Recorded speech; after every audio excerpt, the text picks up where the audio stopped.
objectif yi. tey ndaje bi ndaje bu am solo la parce que ndaje la boo xam ne suñu association bi nga xam ne moo ëmb ñëpp ñuy yëngu ci microfinance maanaam les SFD ñoo daje tey pour def assemblée générale nag penc la boo xam ne moom mooy dogal ci association bi ni muy fonctionner tey ñu ñëwoon pour présenter leen liggéey bi ñu def ci 2023 ak 2024 fu ñu toll aussi taataan seen xalaat ak seeni recommandation ci orientation yi ñu war a am pour année yii di ñëw donc tey loolu moo nekkoon farata bés bi ñu ànd ci nag ak suñuy autorité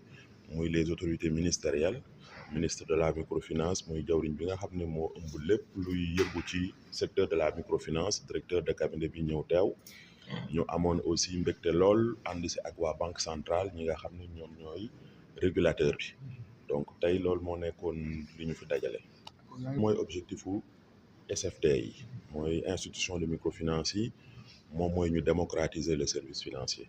mooy sénégalais bi bu su nekk fi nga mënti nekk ak ci li ngay yëngatu nga mun a am accès à un compte mun a am aussi accès à des services de qualité parce que service de qualité mooy njëriñ li maanaam soo bëggee ñu financer la pour nga yokk sa activité nga mun si jot soo bëggee jenc nga mun si jot soo bëggee def ay transactions aussi nga mun ko def sans ngay jël oto di def ay kilomètres yu bëri loolu moo taxoon SFD yi bu ñu dajaloo di xalaat ñu ànd booloo jox clients yi outils yoo xam ne da leen di permettre ak seen téléphone portable ñu mën a accéder seen compte di mën a def seeni opération sans ñuy dem ci banque ba parce que xam nañ ni suñu clients yi ñu ngi fu ne te des fois transport beeg défi yeeg souvent di bàyyi sa activité di dem banque di faran ba sonn loolu coono la si ñoom moo tax outils yooyu ñu leen jox tey day faciliter seen accès day yombalal aussi seeni activité donc bu loolu weesoo aussi wax naa sànq ni am na benn initiative bu am solo bu ministère bi jël muy organiser journée de l'épargne ñu ngi koy def le 31 octobre bii di ñëw loolu njëriñ li moom mooy ñu mën a yokk secteur bi pour mu mën a capacité pour mu mën a di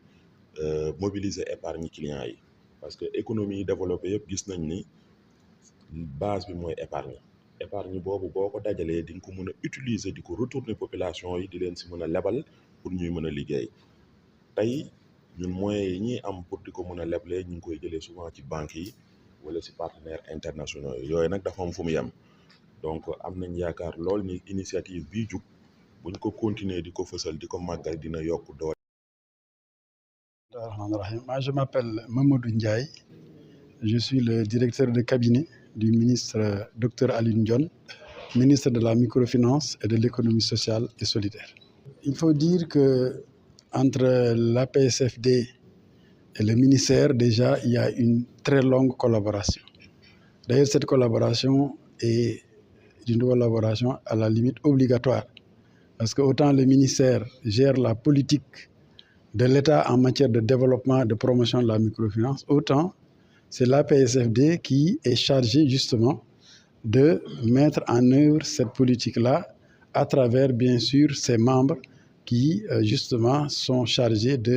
d'exécuter, d'opérationnaliser cette politique. Et donc, obligatoirement, entre le ministre qui est chargé de mettre en œuvre la politique par le président de la République et les opérateurs, forcément, il doit y avoir un dialogue réciproque, un dialogue, bien sûr, qui va permettre ensemble, donc, de savoir comment on va faire pour arriver aux objectifs, pour atteindre les objectifs qui sont fixés par les plus hautes autorités. Et donc, le ministère, c'est une excellente occasion, à savoir cette Assemblée générale, pour venir manifester donc, le soutien total et indéfectible du ministère à l'APSFD, mais aussi d'échanger avec l'APSFD sur les grands chantiers du ministère. Et parmi ces grands chantiers, je voudrais en citer quelques-uns. Le premier chantier, et qui découle donc de l'agenda national de transformation Sénégal 2050, ce premier, c'est d'abord le renforcement de l'épargne intérieure. On ne peut pas être souverain si de plus en plus on dépend de l'extérieur pour pouvoir financer la partie la plus basique de son économie. Il y a donc des efforts à faire pour que l'épargne puisse permettre donc surtout d'épargner notre production, de financer notre production de base. Et c'est à cette occasion